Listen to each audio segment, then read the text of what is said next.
अस्सलामुअलैकुम everyone, this is me Muqaddas Haider and welcome to my YouTube channel. Self grooming जो होती है this is not only for girls. किसी लड़की की अगर शादी होने वाली है, शादी हो गई है, लड़कियां हैं, लड़के हैं, अंकल हैं, आंटी हैं, बुजुर्ग हैं, बच्चे हैं, कोई भी है, ये वीडियो जो है ये उन सब लोगों के लिए, क्योंकि सेल्फ ग्रूमिंग की जरूरत जो होती है वो सबको होती है और सबको पता होना चाहिए कि सेल्फ ग्रूमिंग होती क्या है और सेल्फ ग्रूमिंग करते कैसे हैं। ठीक है, और इस मतलब ये क्या है, क्या बोला। सेल्फ ग्रूमिंग में हमें लगता है समटाइम्स के हाँ अच्छे कपड़े पहन लेना, महंगे से महंगे कपड़े पहन लेना, हाई एंड जो प्रोडक्ट्स होती हैं उनको यूज करना, it's all about self grooming. But ऐसा नहीं है रियलिटी में। ऐसा भी हो सकता है कि आप अपनी तरफ से तो बहुत अच्छा कर रहे हो बट सेल्फ ग्रूम ना हो आप। ठीक है, सो कुछ चीजें जो कि बेसिक होती हैं हर लड़के को पता होनी चाहिए, हर लड़की को पता होनी चाहिए, हर आंटी को, मतलब सब एज के बंदों को पता होनी चाहिए कि सेल्फ ग्रूमिंग में क्या क्या आता है। ग्रूमिंग में ये भी आ जाता है कि आप अपना कितना ख्याल रखते हो, अपनी स्किन का कितना ख्याल रखते हो, आप अपने कपड़ों का कितना ख्याल रखते हो, अपनी बॉडी का कितना ख्याल रखते हो। ये सारी चीजें जो है ना वो मिल मिला के सेल्फ ग्रूमिंग कहलाती है। One, neat face. ठीक है, पहली जो चीज ये है कि आपका फेस एक जो है ना वो बहुत अच्छा साफ सुथरा सा मुंह होना चाहिए, धुला हुआ होना चाहिए, चमका हुआ होना चाहिए। ऐसे अब क्योंकि आई नो कुछ लोगों को एक्नी का प्रॉब्लम हो जाता है, कुछ इस तरह से चीज़ें होती हैं। सो आपने क्या करना है, आप अपनी स्किन को बेहतर करो, अपने फेस को बेहतर करो, डॉक्टर से मेडिसिन लो, अपनी स्किन हैबिट चेंज करो अगर कोई चीज़ आपको आपकी स्किन को ख़राब कर रही है। ठीक है, लेकिन दूसरी साइड पे ये भी है कि कुछ लोगों की स्किन बिल्कुल ठीक हो जाती है लेकिन फिर भी वो अपने फेस पे किस तरह से ध्यान कर सकते हैं। अब अपनी स्किन केयर रूटीन जो है उसको अच्छा बनाओ कि स्किन आपकी बहुत हेल्दी लगे, बहुत फ्रेश सी लगे।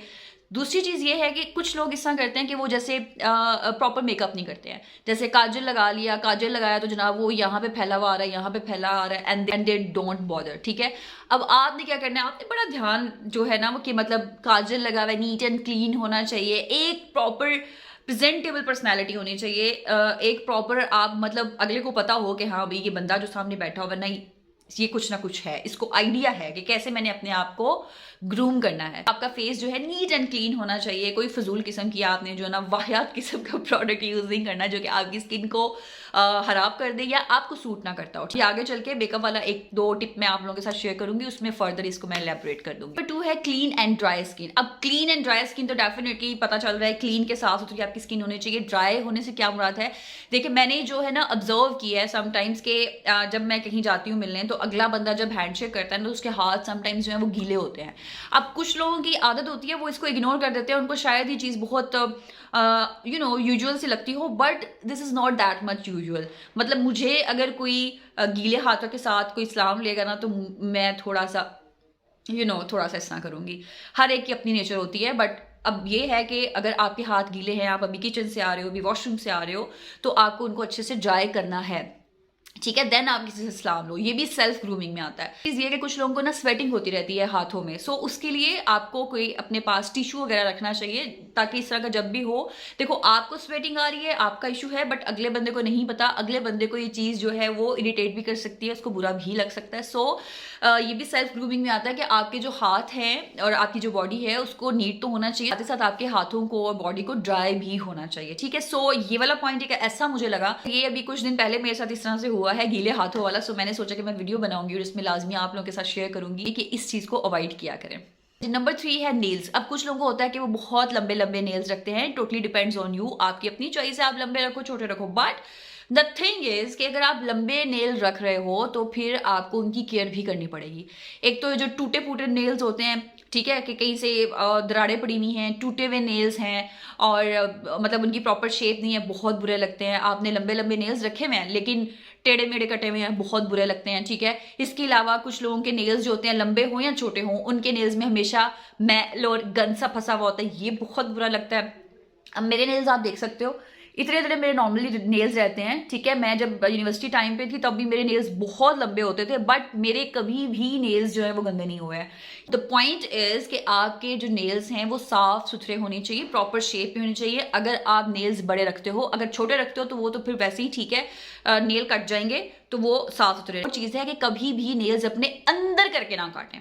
ठीक है, अब जैसे ये देखिए मेरे नेल्स ना बड़ों में आ रहे हैं ना छोटों में आ रहे हैं, ये बिल्कुल डिसेंट लगते हैं, ठीक है। इससे लंबे करना चाहो तो वो आपकी मर्जी है, लेकिन कुछ लोग जो होते हैं ना वो यहाँ तक काट देते हैं, जैसे लोगों ने ऐसे ऐसे करके ना खाए हुए होते हैं, वो बहुत बुरे लगते हैं, ठीक है। सो इतने क्लोज करके नेल्स कभी भी ना काटे, वो अच्छे नहीं लगते हैं। सो नेल्स को थोड़ा सा छोड़ के, ना बहुत लंबा रखो ना बहुत छोटा, और उनकी सफाई प्रॉपर करो, ठीक है। बहुत अच्छा ड्रेस पहना हुआ है, बहुत अच्छा आपने महंगा जो है बैग कैरी किया हुआ है, आपने मेकअप बहुत अच्छा किया हुआ है, परफ्यूम बहुत अच्छा लगाया हुआ है, everything is on point. But आपके पाँव अगर गंदे हैं या आपके पाँव क्रैक्ड हैं, उनकी हील्स क्रैक हुई हुई हैं, कोई फायदा नहीं है इन सब कुछ चीज़ों का, ठीक है। अगर मेरे जैसा बंदा होगा ना, या अगर आपकी अभी शादी नहीं हुई है और आपको कोई आपके ससुराल वाले आ रहे हैं देखने, और उनकी अगर नज़र पड़ गई ना आपके पाँव के ऊपर, तो कहना लड़की तो साफ नहीं है, इवन लड़के भी, ठीक है। सो मैंने लड़कों के भी पाँव क्रैक हुए हुए देखे। सो ये सबसे पहले आप लोगों का ध्यान इस पे आना चाहिए कि आप लोगों के पाँव बिल्कुल साफ सुथरे होने चाहिए। अगर क्रैक्ड हील्स हैं आपकी, उसकी भी मैंने एक वीडियो बनाई हुई है, वो लाजमी देख लो आप, उसमें थोड़ा सा आपको आइडिया मिल जाएगा कि किस तरह से आप अपनी क्रैक्ड हील से बचत मतलब हासिल कर सकते हो।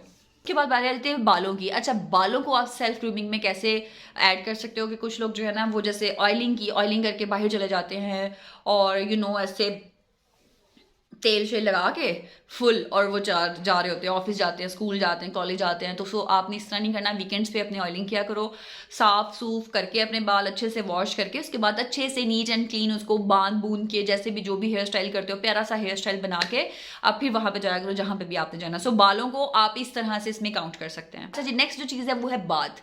बाथ आपने डेली बेसिस में लेना है। हाँ, गर्मियों में आप डेली बेसिस पे लो, उसकी रीज़न ये कि वैसे ही बहुत ज़्यादा गर्मी हो जाती है। आप अगर घर से बाहर भी निकलते हो, घर से बाहर निकल के आप जॉब वगैरह करते हो, तो आपकी इतनी स्वेटिंग तो होती ही होती है कि मतलब आपको अगेन नहाना पड़ता है। क्योंकि अगर आप अगेन नहीं नहाते तो होता क्या है कि आपके स्वेटिंग होने की वजह से स्मेल आना शुरू हो जाती है बॉडी से, ठीक है। और कुछ लोगों की स्वेटिंग की स्मेल ज़्यादा ही खतरनाक होती है।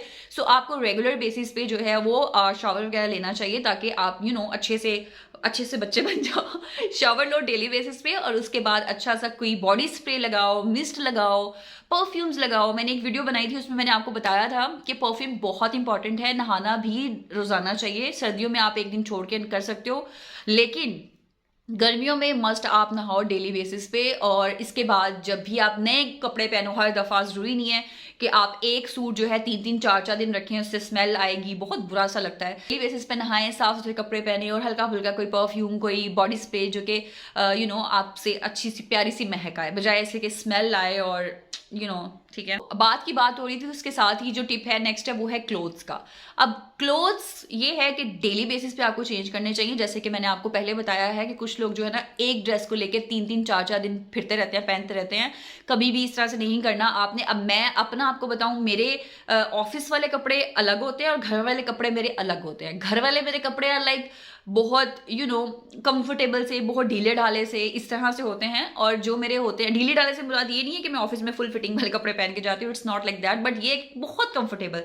जैसे समटाइम्स मैं पीजेस में होंगी, ट्राउजर एंड शर्ट में होंगी, short trouser and short shirts में होंगी, इस तरह से, मतलब घर में मैं जिस तरह से कंफर्टेबल हूँ, ठीक है। लेकिन मैंने कभी भी ऑफिस वाले कपड़े जो है उनको पहन के मैं कभी भी बिस्तरों में लेटती नहीं हूँ, ना ही मैं ऐसे है कि सुबह उठ के ऐसे ही चली गई हूँ ऑफिस और जनाब दे सो दे, ऐसे नहीं है, ठीक है। सो आपको डेली बेसिस पे अपने कपड़े चेंज करने चाहिए। और एक और चीज़ है कि ऑफिस में हमेशा डेली कपड़े चेंज करके जाती हूँ, डेली, ठीक है। आज अगर एक ड्रेस पहनना है, कल मैं दूसरा पहनूंगी, परसों मैं तीसरा पहनूंगी, क्योंकि एक तो देखो, एक वैसे आपको भी अच्छा लग रहा होता है कि आप रोजाना साफ सुथरे हो रहे हो, दूसरा जहां पे आप जा रहे हो ना वहां पे भी एक मैसेज कन्वे हो रहा होता है कि साफ सुथरा वो बंदा है, ठीक है। सो कपड़े आपके साफ सुथरे होने चाहिए और डेली बेसिस पे आपको चेंज करने चाहिए। जाती है शूज की, क्योंकि अभी मैं अपीयरेंस की बात कर रही हूँ, ठीक है। सो शूज की होती है ऐसी चीज कि आप बहुत अच्छा कुछ आपने कर लिया, लेकिन आपके शूज जो हैं वो गंदे होते हैं। सो ये बहुत बुरा लगता है। स्पेशली जो मेल होते हैं वो बाइक पे जैसे जाते हैं, या इवन वो लोकल अगर ट्रैवल करते हैं, अगर ऑफिस जा रहे हैं, मैंने एक दो चीज़ ऑब्जर्व किया कि वो जो बाइक पे जाते हैं या ऑफिस वैसे आ रहे होते हैं लोकल, जब भी वो आते हैं ऑफिस में तो उनके ना शूज़ के ऊपर डस्ट पड़ी हुई होती है। सो ये बहुत बुरा लगता है। तो आप उसके लिए कोई क्या कर सकते हो, शू शाइनर वगैरह लेके अपने ऑफिस में रख लो, या अगर आप गाड़ी पे जाते हो तो गाड़ी में आप रख लो शू शाइनर, क्योंकि वो जो शूज है ना वो सारी स्टोरी आपकी बता रहे होते हैं, ठीक है। सारी पर्सनालिटी आपकी बन रही होती है अगर जूते आपके साफ है। लेकिन अगर जूते आपके गंदे हैं, बाकी सब कुछ ठीक है ना, तो आपके अंदर खुद से कॉन्फिडेंस नहीं आएगा, ठीक है। और आप ये चीज ऑब्जर्व करना कि जो टिप्स मैंने आपको दिए हैं ना, ये जब आप फॉलो करोगे ना तो आप खुद ब खुद कॉन्फिडेंट हो जाओगे। आपको अपनी पर्सनैलिटी खुद बहुत अच्छी लगना शुरू हो जाएगी, ठीक है। आप ये आए बाएं शाएं किसी से कोई ना इम्प्रेस होने वाले नहीं हो, आप लोग खुद ही अपनी पर्सनैलिटी से इम्प्रेस होगे। सो मैंने टिप्स अभी आप लोगों को बताया ना, ये सारे ऐसे हैं कि लड़के लड़कियां अंकल आंटी सब इसको फॉलो कर सकते हैं। नेक्स्ट कुछ टिप्स हैं जो कि ज्यादा इंपॉर्टेंट है, लेकिन उससे पहले एक ज्यादा इंपॉर्टेंट है, मैं वो आप लोगों के साथ डिस्कस करती हूँ, वो है मेकअप। अब कुछ लोगों को आइडिया नहीं होता ड्रेसिंग का या मेकअप का, कि ओकेजन के हिसाब से किस तरह से हमें क्या ड्रेसिंग करनी चाहिए। कुछ लोग जो होते हैं वो ऑफिस भी अगर जाएंगे ना तो बहुत हैवी से कपड़े चमकीले चमकूले कपड़े पहन के चले जाएंगे, या मेकअप उनका बहुत हैवी होगा जो कि ऑफिस के लिए सूटेबल नहीं है, या वो बाल ऐसे खोल के चले जाएंगे जैसे लड़कियां शादी पे आई हुई होती हैं। सो आपको पहले देखना है कि आप जा कहाँ पे रहे हो, उसके अकॉर्डिंगली मेकअप करना है। अगर हल्का फुल्का फंक्शन है, फंक्शन की बात करिए तो उसमें आप हल्का फुल्का पार्टी मेकअप कर सकते हो। अगर आप ऑफिस जा रहे हो तो ऑफिस जाने के लिए, या स्कूल जा रहे हो, कॉलेज जा रहे हो, इसके लिए आपको बहुत लाइट सा जो कि बहुत नेचुरल सा लगे उस तरह का आपको मेकअप करना चाहिए। इसके अलावा कपड़े भी आपको इस तरह से पहनने चाहिए कि जो वहां पे आप कंफर्टेबल हो ऑफिस में, और सेकेंडली ऑफिस के एनवायरनमेंट के हिसाब से हो, ठीक है। ये फुल्की जो है वो परफ्यूम आप अपने पास रखो, बॉडी स्प्रे पास रखो, ये बहुत इंपॉर्टेंट है। बॉडी स्प्रे परफ्यूम तो कोई भी फंक्शन हो आपको लगा के जाना ही जाना है, क्योंकि आपके लिए ज्यादा इंपॉर्टेंट है। आपके लिए तो है ही है, आगे पीछे जो आपके सांस लेने वाले लोग हैं ना, ये उनके लिए ज्यादा इंपॉर्टेंट है। ट्रस्ट मी, कुछ लोग ऐसे होते हैं कि पास से ऐसे गुजर जाते हैं ना, इतनी कोई स्मेल आती है, इतनी कोई स्मेल आती है कि मुझे समझ नहीं आती कि मैं इनको क्या बोलूँगी यार। इतना नहीं तुम लोगों को आइडिया हो रहा कि स्मेल लेकर आ रही है। आई मीन स्मेल किस बंदे को अट्रैक्ट करती है और स्मेल जो है किस बंदे को अच्छी लगती है, आई डोंट नो।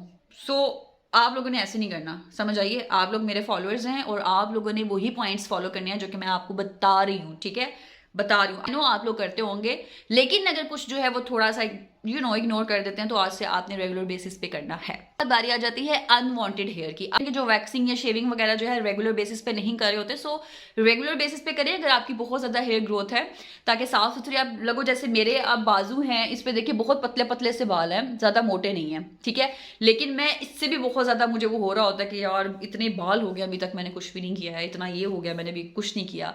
सो मैं ट्राई कर रही होती हूँ कि किसी ना किसी दिन मैं वेली हो जाऊँ, फ्री हो जाऊँ तो मैं इसको उतारूँ। सो अगर मेरे तो बहुत पतले पतले से हैं, अगर आपकी ज्यादा मोटे मोटे घने घने से बाल हैं जो कि अच्छे नहीं लगते हैं, सो आपको क्या करना है, आप उस पे जो है कंसिस्टेंटली आप उनको टाइम एक सेट कर लो कि इस हफ्ते को या इस दिन को मैंने जो है अपनी वैक्सिंग वगैरह करवानी है। सो वो भी बहुत इंपॉर्टेंट है। उसके बाद जो लास्ट बारी आती है वो है ओरल हाइजीन की, ठीक है। अच्छा, अब ओरल हाइजीन में क्या होता है कि आप बहुत अच्छा आपने पहन लिया, मेकअप भी कर लिया, सब कुछ कर लिया, बॉडी से खुशबू आ रही है आपकी, कपड़े अच्छे आपने टिप टॉप पहने हुए हैं, जूते बड़े अच्छे, सब कुछ परफेक्ट है, लेकिन आप जब बात करते हैं तो आपकी बात करने से मुंह में से स्मेल आती है। कुछ लोगों को स्टमक का प्रॉब्लम होने की वजह से हो जाता है, कुछ लोगों को वैसे ही बैड ब्रीथ का जो है वो प्रॉब्लम होता है। सो पर सफाई करें, ब्रश करें, सुबह शाम 2 टाइम ब्रश करें। अगर आपका मसला ज्यादा है तो आप माउथ वॉश लेके उसको रख सकते हो अपने बैग में, ठीक है। अगर माउथ वॉश आप नहीं लेके जाते हो तो आजकल स्प्रेज भी मिलती हैं, मिंट फ्लेवर में हो जाएगी, स्ट्रॉबेरी फ्लेवर में होगी, सो आप हल्की फुल्की उसको स्प्रे कर सकते हो।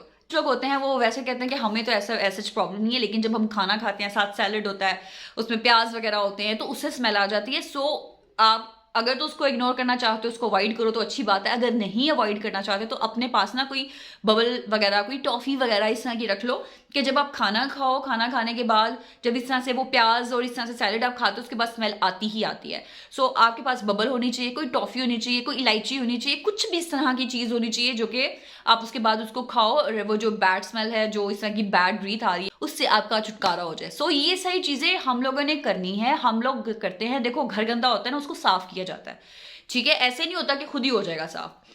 और जो घर गंदा होता है, जो डेली बेसिस पे एक रूटीन के साथ साफ नहीं हो रहा होता ना, जब उसको कभी कभार कोई मेहमान आए तो जब साफ करते हैं ना, तो नजर आ रहा होता है कि भाई ये महीनों में एक दफा साफ होने वाला है। इसी तरह सारी पर्सनालिटी, सारी आपकी ओवरऑल जो मैंने अभी आपको सेल्फ ग्रूमिंग के टिप्स दिए हैं ना, इसकी भी सेम उसके साथ होती है कि अगर आप कभी कभी कोई मेहमान आया तो तैयार श्यार होकर बैठ गए हो ना, तो वो पता चल जाता है कि ये कभी कभी तैयार होने वाले बंदा है या फिर ये डेली बेसिस पे तैयार होने वाला बंदा है, ठीक है, डेली बेसिस पे अपना ख्याल रखने वाला बंदा है। बहुत सीधा सी चीजें हैं जो कि आप घर में कर सकते हो और अपना बस ख्याल रख सकते हो। मेरी आज की वीडियो, आई होप कि आज की वीडियो आपको अच्छी लगी होगी। अगर वीडियो अच्छी लगी है इसको लाइक एंड शेयर कर दीजिएगा। इंशाल्लाह मिलते हैं नेक्स्ट वीडियो में। अल्लाह हाफिज।